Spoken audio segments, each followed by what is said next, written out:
welcome or welcome back. If you're new here, my name is Sarah and I am the Woodland Witch. It's been a while since I've done an Herbalism Basics video, and since I am knee-deep in herbal preparations and harvesting right now because it's summer, I thought it would be no better time than to share with you a simple herbal remedy that you can try in your own home. Today we are going to be making a purple dead nettle salve. Salves are very versatile. You can pretty much utilize any herb to make a salve. They are super nourishing to the skin and full of medicinal value. My purple dead nettle's been sitting for about 9 weeks, so it is about time to strain and turn it into medicine. I was so excited to find purple dead nettle when I visited my mom back in April. For some reason in New Hampshire, I have not been able to find it anywhere, probably because our spring is so short. So when I found it in Pennsylvania, I was so happy. It's been years since I've been able to work with this plant.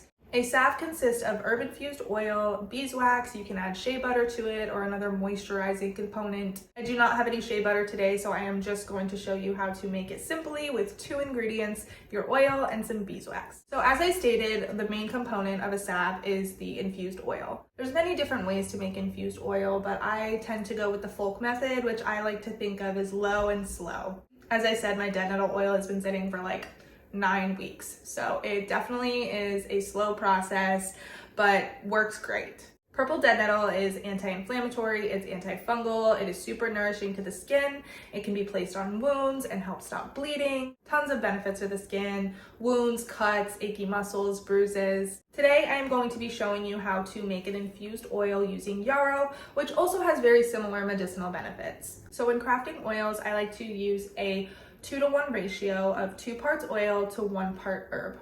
So I have a tiny mason jar here. I have filled it up halfway with my yarrow, which has already been completely dried. You want to make sure any herbs that you're infusing are completely dry or your oil will grow mold, and that is not a fun process. I am going to top it with my oil. I am choosing to use avocado oil today.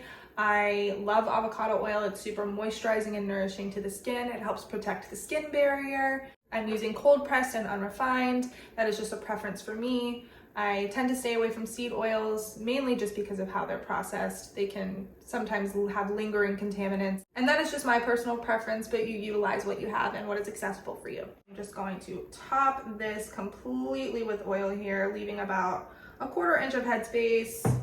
You can use a knife or a dowel to kind of just make sure everything is covered and saturated. Go ahead and put a lid on it, label it, date it, and set it in the Apothecary and allow it to infuse for about 6 to 8 weeks. And I'm gonna shake it every day just to make sure that everything is mixing and infusing the way that it should.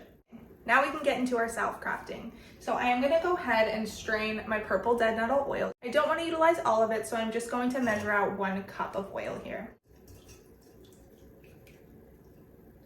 Don't be afraid to get your hands dirty and squeeze out all of that oil. You can also use cheesecloth to strain out your plant matter. I don't have any at the moment. That's just going to ensure there's a little less plant matter in your salve, but it's no biggie if there is. Now that we have strained out our oil, we are going to add it to our double boiler. This is a little bit of a makeshift double boiler here.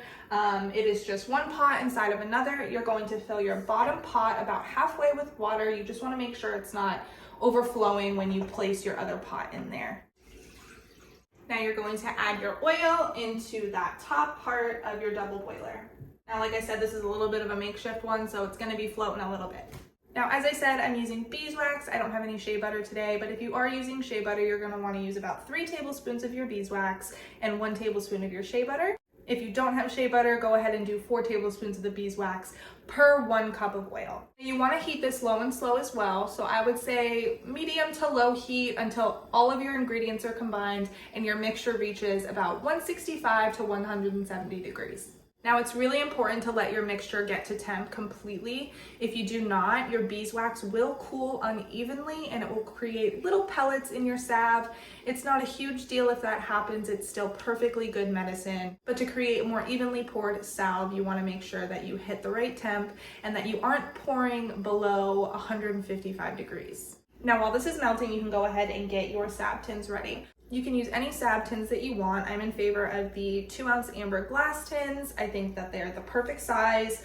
I use amber glass for most of my herbal remedies because it can help protect your herbal remedies, give them a little bit of a longer shelf life, protect them from sunlight and things like that. But you can use metal tins or whatever you have on hand. This recipe should make about 3 2-ounce salves. I have a 4th one out just in case there's a little bit of extra. We definitely don't want to waste any of it. If your beeswax is clumping together at all, just get yourself a rubber spatula, give it a good mix, and this will help break up those clumps. All right, I'm gonna go ahead and temp my oil now that everything is melted, and we are at 169 degrees. Perfect. So we wanna be safe. Your double boiler is going to be hot, especially if it's a makeshift one. And once you've grabbed that safely, you are good to go ahead and pour.